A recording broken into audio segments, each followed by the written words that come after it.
actually be thinking about you? Is it Donald Trump, who's palling around with billionaires that want a puppet in the White House who will let him run unchecked? Or is it Kamala Harris, who has been fighting for working people her entire life? If you're one of our service members, our veterans or military families, who is going to value your service and sacrifice? Is it Donald Trump, who has called those who gave their lives for our country suckers and losers? Or is it Kamala Harris, who I guarantee you will honor your commitment to the ideals we all share with every fiber in her being? And if you are a mother who has lost sleep worrying if your son could be the victim of a nightmare traffic stop gone bad, if you've ever been out there marching and weeping for justice, who do you think is going to have your back? Is it Donald Trump, who once took out a full-page ad to demonize innocent young black teenagers in New York City, who has dreamed openly about his own version of a purge, where in his words, he has said for one day, one real rough, nasty day, he says, he will allow cops to use violence indiscriminately, who I am sure has never spent a single second thinking about the lives on the other end of those batons? Or is it Kamala Harris, who understands the anguish in these interactions and has the experience that shows us that, yes, it is possible to keep our community safe and keep innocent people out of harm's way? And finally, y'all, who could possibly think that this man would care more about our men and boys more than Kamala Harris? And while we're at it, I want to think about who do you think possibly would care more about our reproductive health? And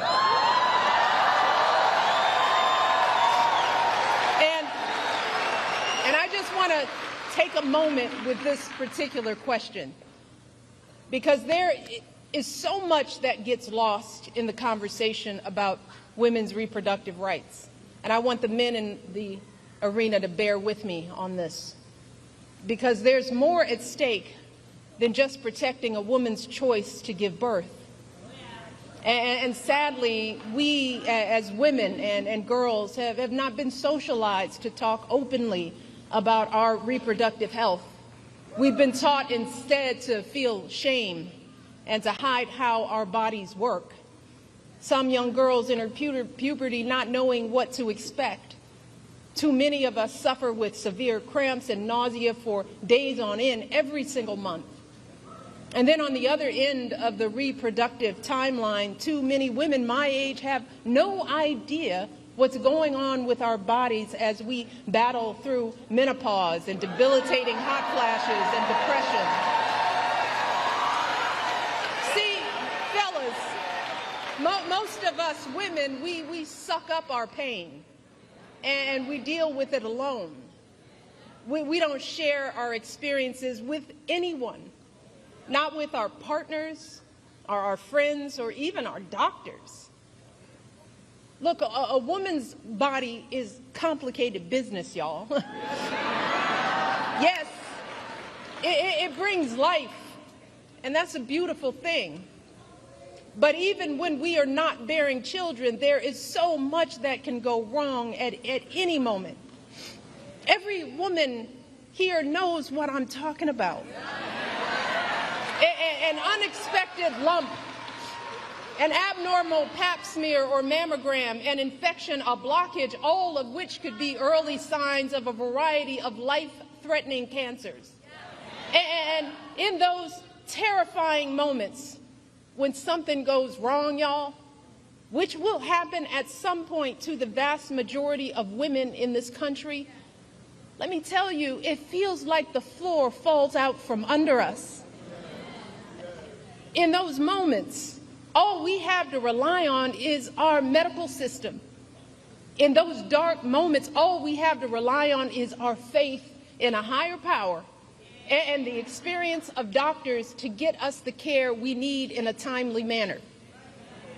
And look, I don't expect any man to fully grasp how vulnerable this makes us feel, to understand the complexities of our reproductive health experiences. In all honesty, most of us as women don't fully understand the breadth and depth of our own reproductive lives, you know? And that's because our experiences are often neglected by science. There's a huge disparity in research funding for women's health. And if you happen to look like me and report pain, you're more likely to be ignored, even by your own doctors, studies show. So let me take a minute to help folks, especially the men in our lives, to get a better sense of what could happen if we keep dismantling parts of our reproductive care system piece by piece, as Trump intends to do. I want folks to understand the chilling effect, not just on critical abortion care, but on the entirety of women's health, all of it. There are good reasons why so many women and physicians are horrified by what's happened since Donald Trump's justices overturned Roe v. Wade. We're seeing women scrambling across state lines to get the care they need. Just this week, a major medical journal reported that after Roe was overturned, infant mortality in this country rose, in large part because women are being forced to carry fetuses that won't survive to term. One woman spent 22 days in jail on murder charges after she miscarried in her own bathroom. We are seeing doctors unsure if they can treat ectopic pregnancies. Doctors being told they can't treat a woman until she becomes so close to death that only a life of the mother exception will allow them to act. So just imagine the profound effects for all of us if Donald Trump wins this election. In states that are already putting abortion bans into effect, his FDA could further outlaw patchwork systems of telehealth appointments and mail-order pills, thereby eliminating the last remaining protections for women in those states.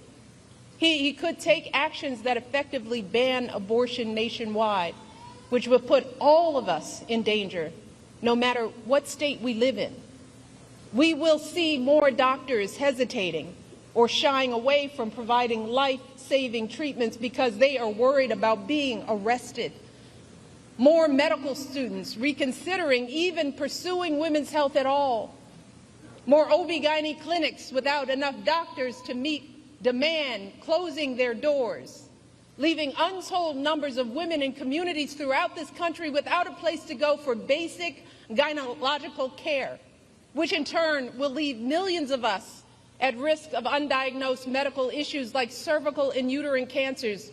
This is real. So do you think Donald Trump is thinking about the consequences for the millions of women who will be living in medical deserts? Does anyone think he has the emotional maturity and foresight to come up with a plan to protect us?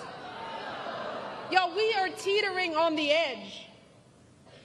Even before these state bans, America was already lagging behind every other wealthy nation on measures like maternal mortality and paid leave. So we could be right back to the days before Roe, which many young people here don't even remember. The days when abortion wasn't as safe as it is today. The days when the number of mothers of color dying in childbirth was 30 to 40% higher than when it was under Roe. So to the men who love us, let me just try to paint a picture of what it will feel like if America, the wealthiest nation on earth, keeps revoking basic care from its women, and how it will affect every single woman in your life. Your girlfriend could be the one in legal jeopardy if she needs a pill from out of state or overseas, or if she has to travel across state lines because the local clinic closed up. Your wife or mother could be the ones at higher risk of dying from undiagnosed cervical cancer because they have no access to regular gynecological care. Your daughter could be the one too terrified to call the doctor if she's bleeding during an unexpected pregnancy. Your niece could be the one miscarrying in her bathtub after the hospital turned her away. And this will not just affect women, it will affect you and your sons. The devastating consequences of teen pregnancy won't just be borne by young girls, but also by the young men who are the fathers. They too will have their dreams of going to college. Their entire future is totally upended by an unwanted pregnancy. If you and your partner are expecting a child, you will be right by her side at the checkups, terrified if her blood pressure is too high, or if there's an issue with the placenta, or if the ultrasound shows that the embryo was implanted in the wrong place, and the doctors aren't sure that they can intervene to keep the woman you love safe. If your wife is shivering and bleeding on the operating room table during a routine delivery gone bad, her pressure dropping as she loses more and more blood, or some unforeseen infection spreads and her doctors aren't sure if they can act, you will be the one praying that it's not too late. You will be the one pleading for somebody, anybody, to do something. And then there is the tragic but very real possibility that in the worst case scenario, you just might be the one holding flowers at the funeral. You might be the one left to raise your children alone. See, these are just some of the ways women die during childbirth. And I don't want to be a downer, y'all. But in many cases, there is no warning, and things go bad very quickly. And when it happens, every second of hesitation or delay can lead to devastating outcomes. So I am asking y'all from the core of my being to take our lives seriously. Please,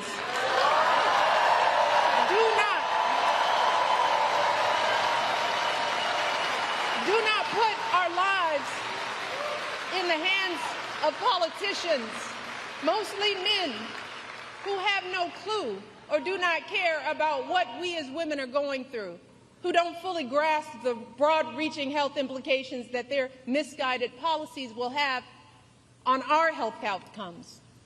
The only people who have standing to make these decisions are women with the advice of their doctors. We are the ones with the knowledge and experience to know what we need. So please, please do not hand our fates over to the likes of Trump, who knows nothing about us, who has shown deep contempt for us.